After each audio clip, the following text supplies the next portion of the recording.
Bismillahirrahmanirrahim. Assalamualaikum warahmatullahi wabarakatuh.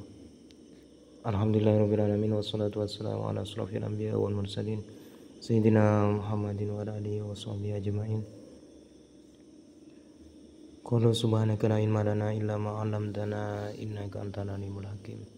Rabbana iftah bainana wa baina qaumina bil haqqi wa anta khairul fatihin. Rabbi shrah li sadri wa yassir li amri wa hlul 'uqdatam min lisani yafqahu qawli.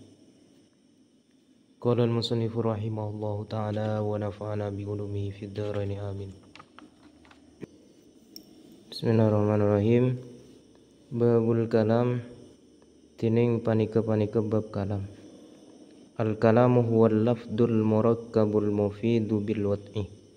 Al-kalamu tining kalam huwa panika tining kalam al-lafdu panika lafad al-murakkabu se kesusun al-mufidu se abri faida atau beri pengertian bil wad'i kalabane saja bahasa Arab.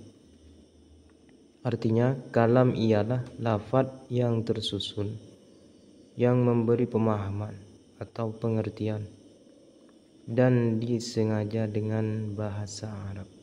Contohnya qoma Zaidun, Zaid berdiri.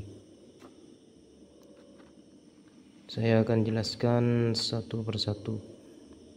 Yang dinamakan kalam ialah, kalau secara lafaz Arabnya ialah lafaz murakkab, mufid dan wadha. Harus lengkap empat ini, lafaz murakkab, mufid, wadha. Perinciannya begini, lafaz ialah suara atau ucapan yang memiliki huruf hijaiyah. Contohnya Zaidun. Zaidun ini jika diucapkan ini berupa lafaz karena berupa suara.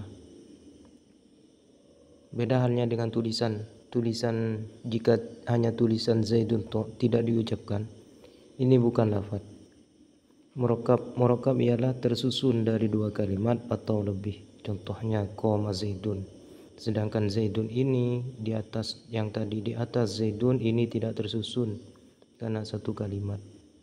Jadi murakkab ialah tersusun dari dua kalimat atau lebih. Sedangkan yang dimaksud mufid ialah orang yang berkata dan orang yang mendengarkan paham pada apa yang diucapkan. Contoh, qoma Zaidun. Saya berkata qoma Zaidun. Zaid berdiri. Zaid telah berdiri. Saya yang berkata paham bahwa Zaid itu berdiri, dan orang yang mendengarkan juga paham bahwa Zaid itu berdiri. Wadha ialah disengaja dengan bahasa Arab. Contohnya yang tadi qoma Zaidun. Jadi intinya kalam ialah itu ucapan yang berbahasa Arab, ucapan bahasa Arab yang tersusun dari dua kalimat atau lebih dan memberi pemahaman. Contoh tadi qoma Zaidun, Zaid berdiri. Karena intinya nahwu adalah mempelajari bahasa Arab, maka ada istilah kalam. Jika dalam bahasa Indonesia, kalam itu secara bahasa Indo, kalam itu ialah ucapan. Namun dalam istilah nahwu, kalam itu ucapan bahasa Arab, ucapan dalam bahasa Arab yang tersusun dan memberi pemahaman. Begitu jelasnya. Saya lanjutkan pertanyaannya. Jika sudah paham tentang kalam tadi, apakah tulisan bisa dinamakan kalam dan alasannya apa? Mudah, tadi saya sudah menjelaskan.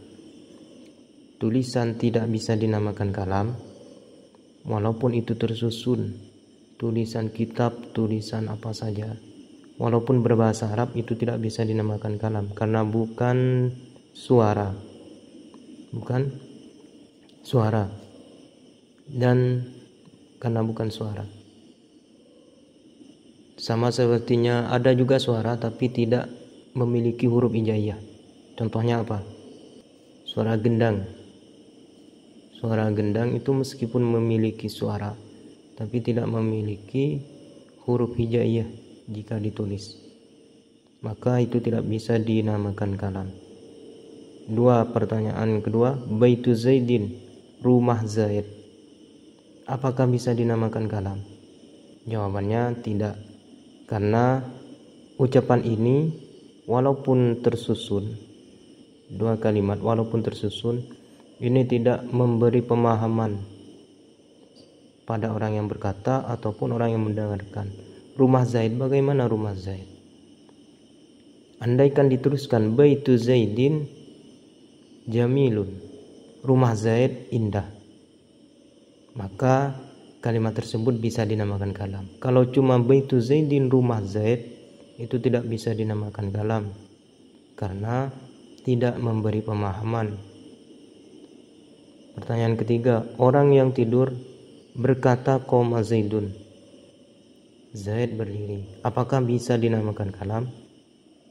Jawabannya tidak, karena walaupun ini memberi pemahaman, qoma Zaidun ini tidak disengaja, tidak diucapkan dengan sengaja. Nomor 4, ucapan bahasa Madura ataupun bahasa lainnya, bahasa Indo, bahasa Malaysia, bahasa apa saja selain Arab, apakah bisa dinamakan kalam? Jawabannya tidak, karena tidak berbahasa Arab. Jika sudah paham, hafalkan dan ingat-ingat, karena nahwu ini kalau tidak paham dari awal, maka untuk pelajaran selanjutnya ini akan sulit. Jadi pahami kalam.